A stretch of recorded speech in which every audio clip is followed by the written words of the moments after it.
मौलाना फतेह मोहम्मद साहब से ये गुजारिश है कि वो माइक पर तशरीफ लाएं और मेहमान खुसूसी का इस्तेमाल करें।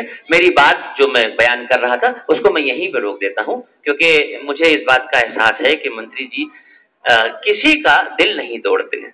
और ये बड़ी हमारे लिए फख्र की बात है कि एक वक्त ऐसा था जब कानपुर के लोग कैबिनेट मिनिस्टर का चेहरा देखने के लिए तरस जाते थे। 5 साल की सरकार आती थी और चली जाती थी, लेकिन अल्लाह किसी का दिल नहीं तोड़ता, अल्लाह किसी की मुराद को कम नहीं करता। आज कम से कम हमें इस बात का फख्र और नाज है कि हमारे शहर के छोटे से छोटे और बड़े से बड़े प्रोग्राम में हमारा दिल रखने के लिए तशरीफ लाते हैं। जोरदार तालियों से इस्तकबाल करें।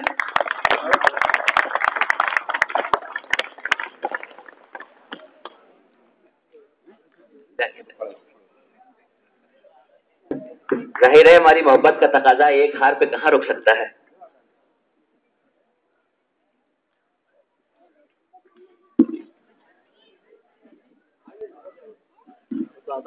दो तीन लोग और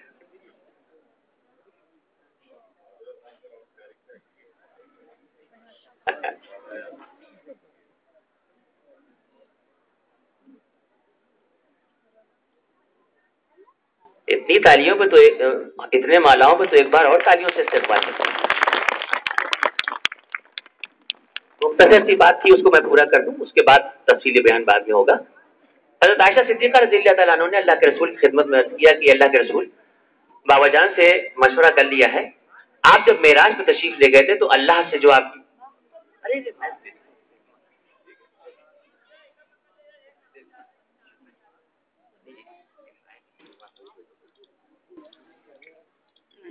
जब अल्लाह के रसूल से उन्होंने अर्ज किया कि मेराज पे जो अल्लाह से आपकी गुफ्तगू हुई उसमें का कोई वाकया बताएं।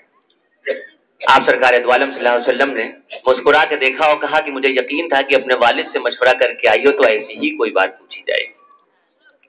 आपने फरमाया कि मेराज में जब मैं गया हूं और अल्लाह से मेरी गुफ्तगू हुई है तो अल्लाह पाक ने मुझसे एक बात ये कही थी कि ऐ मेरे महबूब, ऐ मेरे नबी, आपकी उम्मत में, बहुत गौर से सुनने की बात है ये, आपकी उम्मत में अगर किसी शख्स ने अपनी जिंदगी में किसी टूटे हुए दिल को जोड़ दिया, किसी टूटे हुए दिल को अगर जोड़ दिया तो मुझ पे बगैर हिसाब किताब के उसे जन्नत पे भेजना फर्ज हो जाएगा।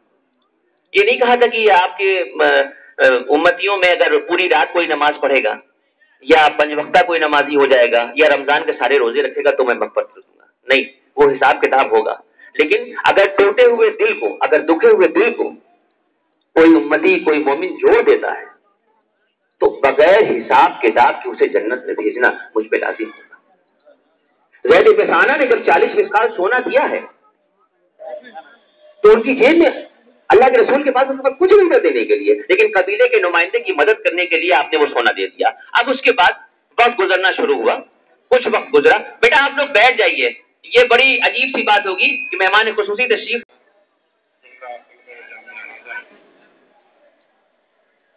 तमाम हज़रात,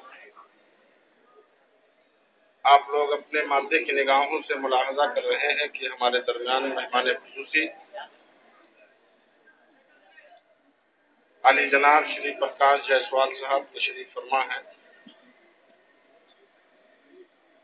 और मैं एक खुसूसी बात पेश करने के लिए हाजिर हुआ हूँ। आप देख रहे हैं कि जामिया में अभी एक नई बिल्डिंग तामीर हो रही है और सामने ही जो सबसे ऊपर मंजिल है यानी बालाई मंजिल,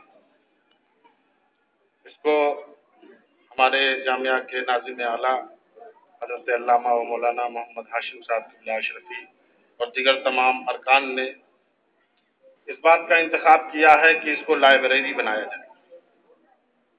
लेकिन हम इस वक्त ज़रूरत महसूस कर रहे हैं कि लाइब्रेरी की तामीर तो हो चुकी है लेकिन किताबें नहीं।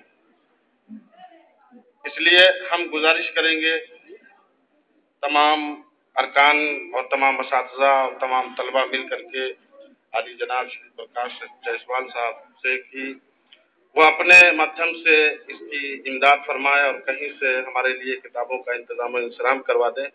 इसी के लिए मैं हाजिर हुआ था और हमें पूरी उम्मीद है कि आप इस बात को जरूर पूरा फरमाएंगे। तमाम असातिज़ा की तरफ से और तमाम तलबा की तरफ से, अरकान की तरफ से ये महज़रनामा मैं उनकी बारगाह में पेश कर रहा हूँ। हमें उम्मीद है कि कबूल फरमाएंगे और हमारी इस सिलसिले में जरूर इमदाद फरमाएंगे।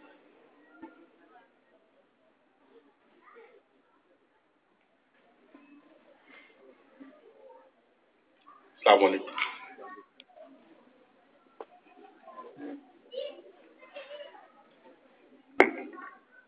हज़रात गिरामी, आप देख रहे हैं कि वो शख्सियत जामिया ग्राउंड में हाजिर है कि जो कदम रखते तो वहां पर प्रकाश की किरणें फूटने लगती हैं।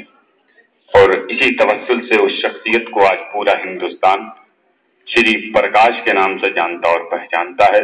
जो वजीर हैं आपके इंडिया के, वो तशरीफ फरमा है। मैं इन्हीं के मौजूदगी में गाजी इस्लाम आबरू अहले सुन्नत हजरत अल्लामा मौलाना मोहम्मद हाशिम साहब अशरफी की मैं जितनी तारीफ करूं अल्हम्दुलिल्लाह वो कम है कि उन्होंने बड़ी मोहब्बतों के साथ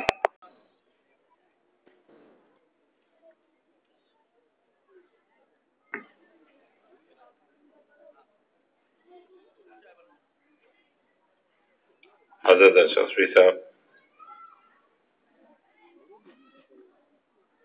हमारे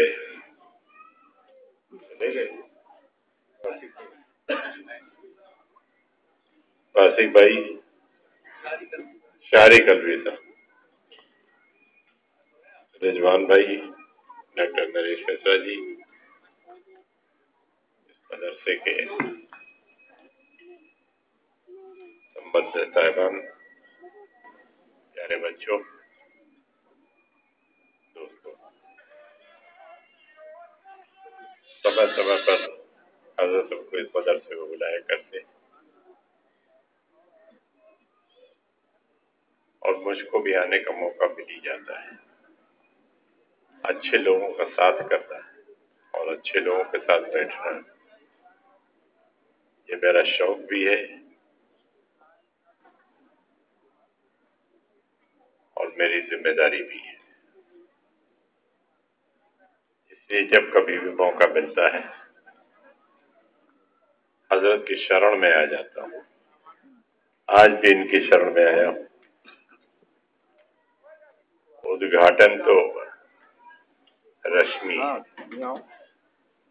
रश्मों का कोई महत्व नहीं होता है। महत्व इस बात का है कि जिस काम के लिए कंप्यूटर दिया गया है हजरत से ज्यादा इसका सदुपयोग और कोई नहीं कर सकता है। इसलिए हमने ये कंप्यूटर इनको दिए हैं।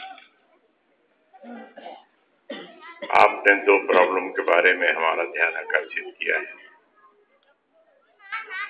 लाइब्रेरी के बारे में, रोड के बारे में।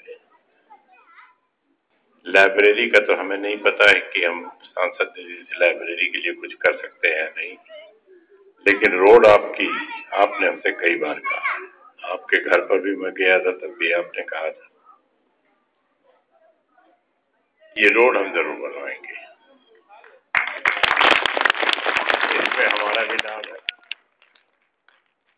आप मस्जिद जाएंगे आसानी के साथ तो हमारे लिए भी दुआ करेंगे, तो हमारा अपना विश्वास है। इसलिए वो मैं जरूर बनवाने की कोशिश करूंगा। मैं एक बात के लिए मुबारकबाद देना चाहता हूँ हजरत को। उस दिन मैंने आपकी दुआ पूरी सुनी, बड़े इत्मीनान से सुनी, क्योंकि टाइम से पहुंच गया था। क्योंकि पानी बरस रहा था इसलिए खामोशी के साथ सब लोग खड़े थे, वहां दुआ पढ़ रहे थे। हमें ऐसा लगा कि दुआ वास्तव में आप ही को पढ़नी चाहिए। जहां कहीं भी दुआ हो आप ही पढ़ें।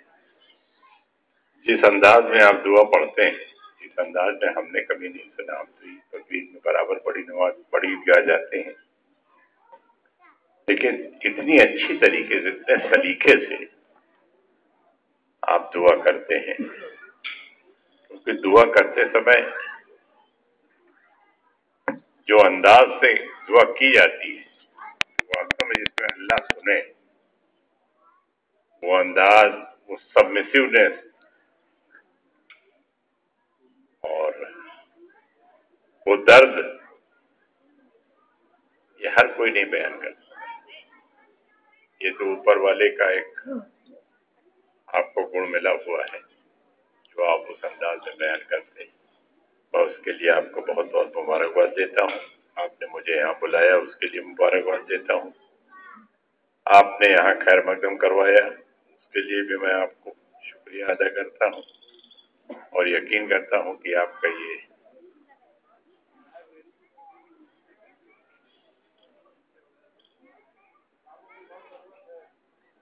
चलिए देखिए, उसके लिए तो हम क्या कर सकते हैं देखेंगे, क्योंकि जितनी बात कही जाए उतनी बात पूरी होनी चाहिए। जो रोड वाली बात आपने कही है, गुजारिश बार बार न करिएगा, वरना हमारे जैसा सीधा साधा आदमी कहीं बैठ न जाए। लेकिन मैं आपकी रोड जल्दी से जल्दी बनवा दूंगा, इस बात का आपको यकीन दिलाता हूँ। बच्चों को मैं अपना आशीर्वाद देता हूँ और जिस मकसद से आपको आपके माँ बाप ने मदरसे में भेजा है, आप अपने मकसद में कामयाब हो, अपने माँ बाप के नूर बने और इस मुल्क के लिए, कौम के लिए आप बेहतर भविष्य बनाने का काम करें, कैरियर बनाने का काम करें। ऐसी मेरी अल्लाह ताला से दुआ है। शुक्रिया, जय हिंद। आपकी शिकायत को मैं ब्याज चुका